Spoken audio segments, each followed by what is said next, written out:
Zelensky tire la sonnette d'alarme.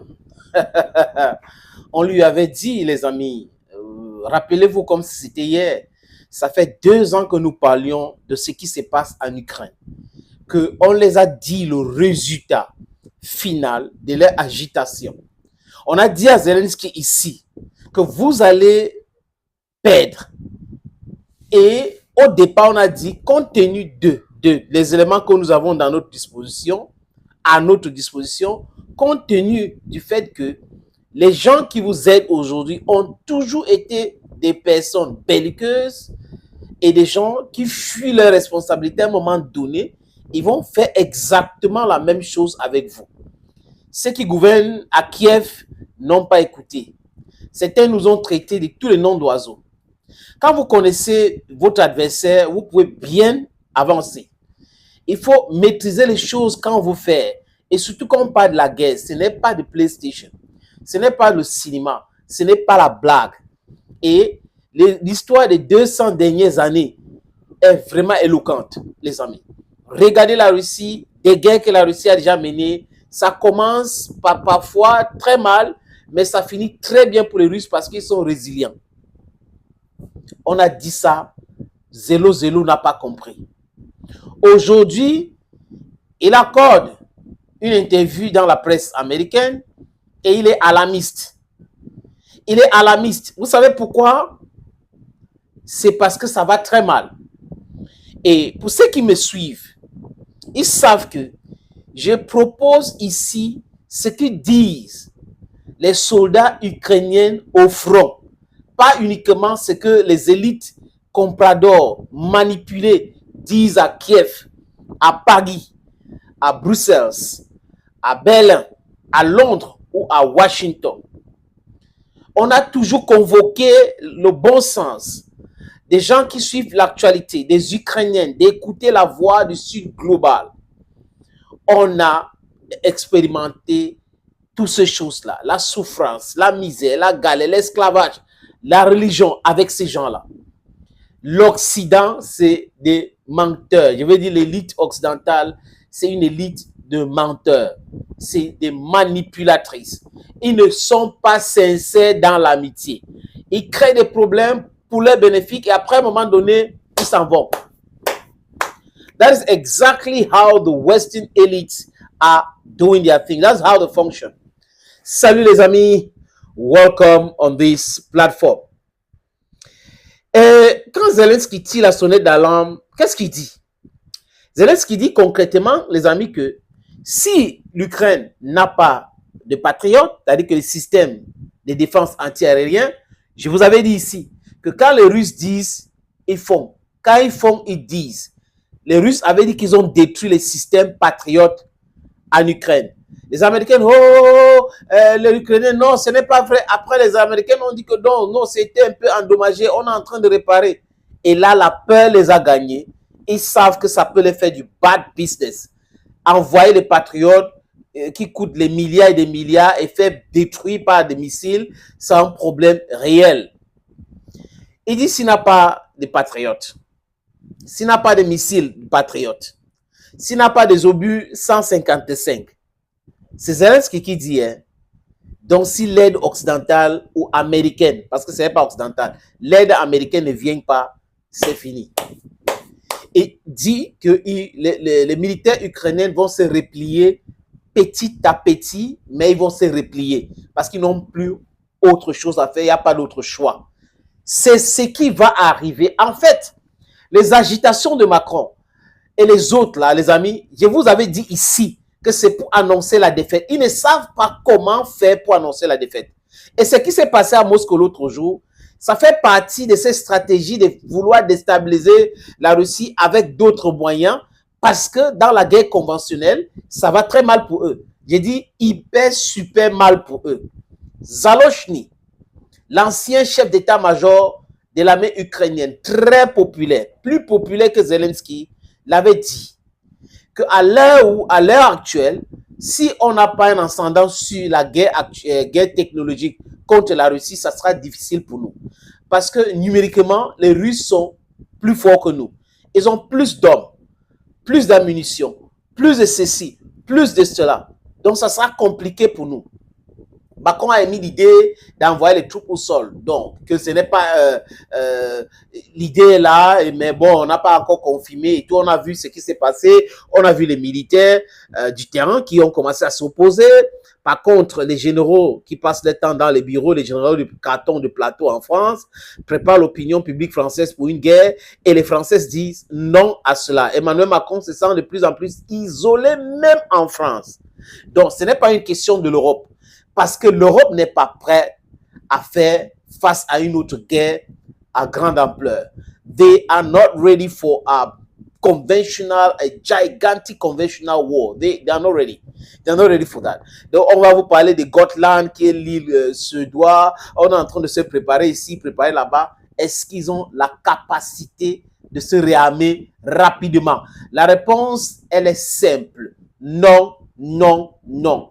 Sinon, Zelensky devrait compter sur les Européens. Mais ce sont ces mêmes Européens qui ont promis 1 million d'obus, qui ont envoyé 300 000 et qui sont en train de chercher l'argent pour acheter en Corée du Sud et d'autres pays. Et pendant ce temps, ils disent, c'est eux qui disent, hein, la Russie n'a jamais communiqué sur ça, qu'il y a 7000 containers d'obus 155 que les Coréens du Nord ou Pyongyang a envoyé en Russie. Qu'il y a une quantité aussi de missiles, que l'Iran envoie les missiles en quantité. Donc, vous voyez que les amis, les Européens faisaient trop de bruit en comptant uniquement sur les Américains parce qu'en fait, le complexe militaro-industriel américain produit tous les jours. Ça tourne, ça tourne. Et l'idée des Américains, c'est d'affaiblir l'Europe pour que l'Europe puisse acheter les armes chez elle ou chez eux et pour faire tourner l'économie. Donc, l'Europe est le ding-dong de la face. L'Europe s'arme aux États-Unis alors que l'Europe a la technologie pour fabriquer les armes.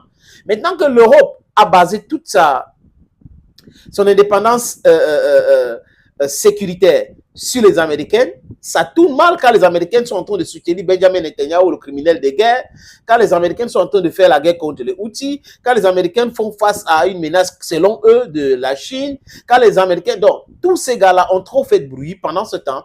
Les autres étaient en train de travailler, les Chinois étaient en train de travailler, la Corée du Nord était en train de travailler, l'Iran était en train de travailler, et les gars tissaient les alliances. Aujourd'hui, ils sont plus forts que les autres. En termes de productivité, dans l'armement, ils sont plus forts que les autres. En termes d'équipement moderne, ils sont plus forts.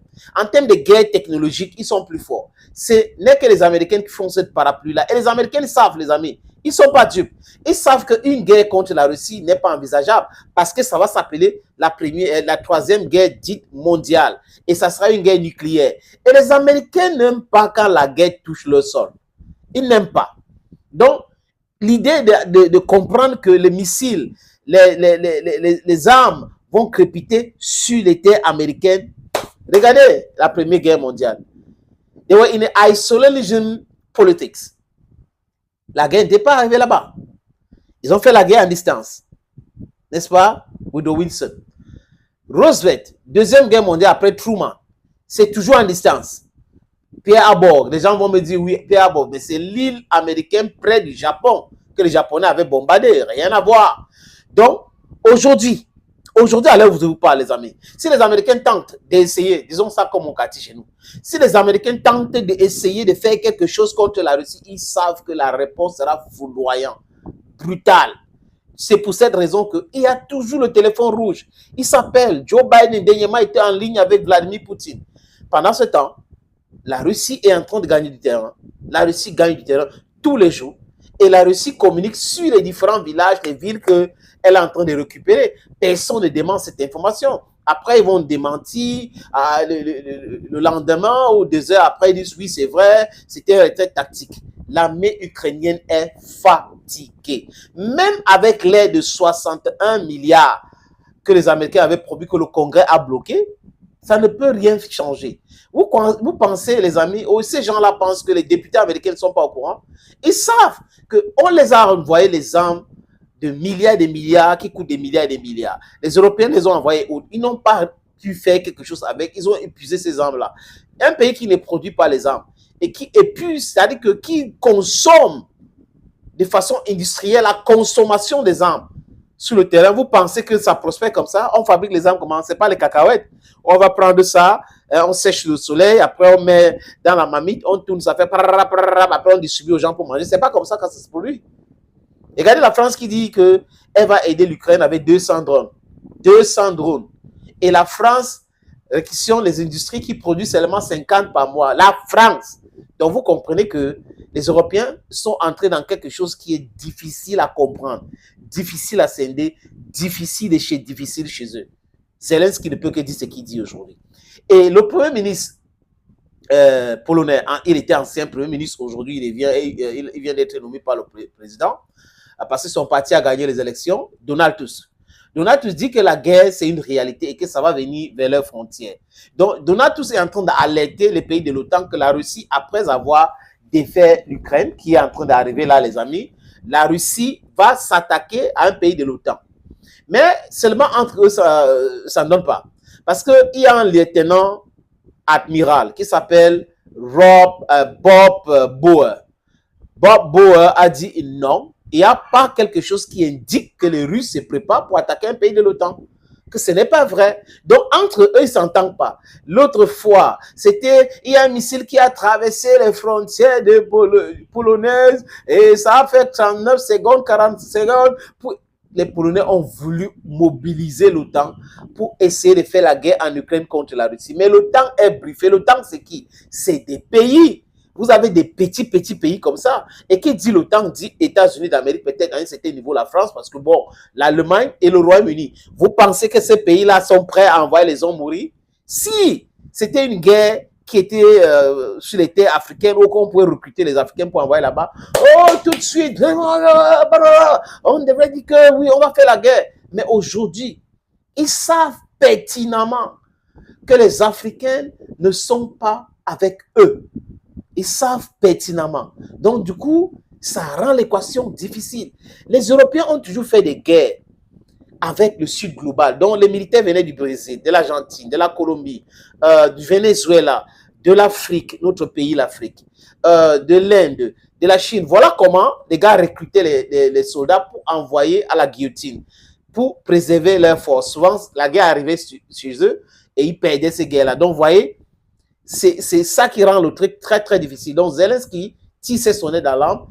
Il a raison de dire ce qu'il a dit parce que, en fait, c'est juste la vérité. Et la vérité, c'est que l'Ukraine a déjà perdu la guerre. La vérité, c'est que les troupes ukrainiennes sont hyper fatiguées. La vérité, c'est qu'ils sont en train de fuir le front. Ils ne sont pas là pour faire la guerre. Ils ne veulent pas faire la guerre. 2 ans de guerre sans repos. On a dit qu'on ne vous change pas. Vous êtes là sur le front. Vous êtes là sur le front. Non. And the shelling continues. The shelling continues. It's traumatizing. Thank you, friends, for always watching. Thank you. Ici réside la vérité. Bye bye.